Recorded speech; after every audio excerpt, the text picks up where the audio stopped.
Mec, ton idée hier de marathon, c'était une connerie. Semi-marathon. Mais tu vas vraiment courir 22 km un dimanche 21, matin? 21 km. Si, bien sûr, oui. Mais tu penses vraiment que les gens ils vont venir un dimanche matin te supporter?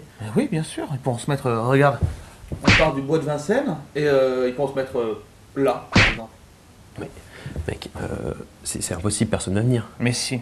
Faudra quand même que je les remarque parce que au milieu de tout ça, faudrait qu'ils se déguisent, qu'ils soient. On va pas forcer les gens à se déguiser un dimanche matin dans le bois de Vincennes. Ah voilà, j'ai mis une petite chemise un peu cool, un peu smooth. Vous vous demandez bien ce qui s'est passé d'insolite ces dernières 24 heures, mais la réponse tout de suite dans le rewind du 3 mars 2011. Et savez-vous comment sur Twitter gagner 1 million de followers en 72 heures? Très simple, faites comme Charlie Sheen, l'acteur de Mon Oncle Charlie ou encore Hotshot, multiplie les interviews où il dit qu'il se drogue, qu'il boit, qu'il couche avec des actrices porno, il insulte ses producteurs à la télévision, ce qu'il ne faut pas faire pour gagner son job, hein. Généralement insulter ses boss, c'est pas ça. Mais il buzz sur internet, son compte Twitter ouvert il y a à peine 3 jours a déjà 1 200 000 abonnés, capture d'écran à l'appui, ça se trouve en temps ça aura peut-être grandi.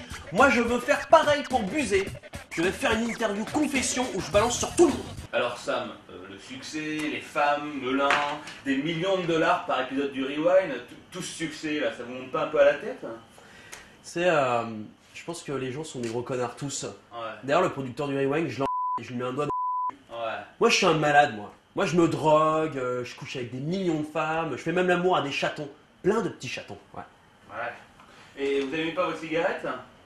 Ah non je fume pas, c'est juste pour le style. Je vous rappelle mon Twitter, twitter.com, samrobé, voilà. Je vais le défoncer le petit Charlie Charme. Il va pas comprendre ce qui va lui arriver. Et pour commencer ce rewind, qui n'a pas peur d'aller chez le dentiste? Souvent la salle d'attente elle est super glauque avec des magazines qui sont plus vieux que toi par moment, c'est très fort. Et puis t'as peur d'avoir mal.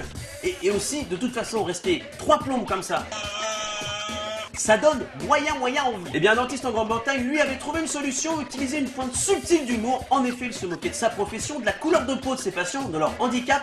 Et surtout, il adorait, il suradorait je dirais même, péter devant eux, tranquillement. Une infirmière déclare même: l'odeur nous rendait malades, mais lui, il trouvait ça drôle. Et c'est pour toutes ces raisons qu'il a été reconnu coupable. Alors coupable de quoi? D'avoir été un peu trop familier devant ses patients et ses collègues, et puis surtout d'inciter à la discrimination. Enfin, moi ça me fait rire. Je suis désolé, un prout, ça m'a toujours fait rire. Au moins il essaye, c'est peut-être un petit peu dégueulasse, mais tu penses plus à tes dents. En fait, tu te concentres pour respirer par la bouche, et non pas par le nez. Technique de Castor. Et l'image du jour, comment faire un remake de Tron quand on n'a pas de moyens et qu'on habite en Irak? Et ben voilà, on remplace les motos par des vélos et c'est parti.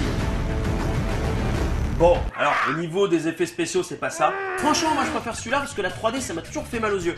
Là au moins celui-là, on est tranquille. Et on enchaîne par une news qui vous fera regretter les cours. Ça se passe aux États-Unis. Vous avez déjà peut-être vous-même eu des cours d'éducation sexuelle, cours qui ne vous apprend pas grand-chose sauf à savoir mettre un préservatif. Relações sexuais, vaginal, anal ou oral.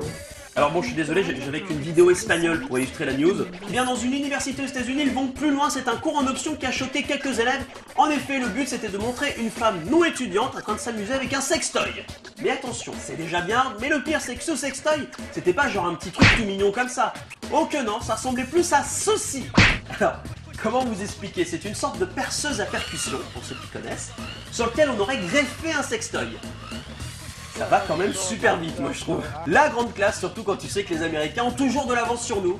Moi j'espère que ça va arriver en France un jour ou l'autre. Et peut-être pas trop tard pour que je reprenne les études.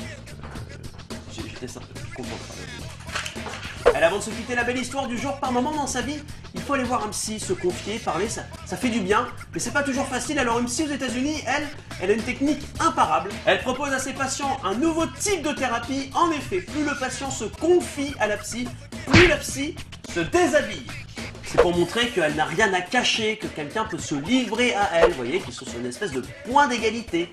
Moi je pense surtout que ça encourage au mytho, parce que plus tu te confies, plus elle se déshabille. Donc là, bah, excuse-moi, oui, quand je me lave les dents, je laisse couler l'eau, j'ai trompé ma copine, en fait je m'appelle Michel, enfin tu...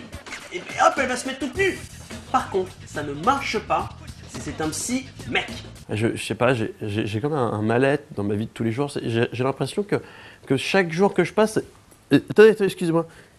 Si je vous dis que tout va bien, vous arrêtez de vous déshabiller? Oui, bien sûr. J'ai une patate, moi! Mais alors là, j'ai envie de danser! Eh, merci, hein! Non, stop! Ah bah non, ça marche aussi! Le Rewind pour aujourd'hui c'est déjà terminé, mais avant de se quitter, moi je déteste les blagues sur les blondes, genre ouais les blondes elles sont bêtes. Je dis pas du tout, la preuve dans cette vidéo.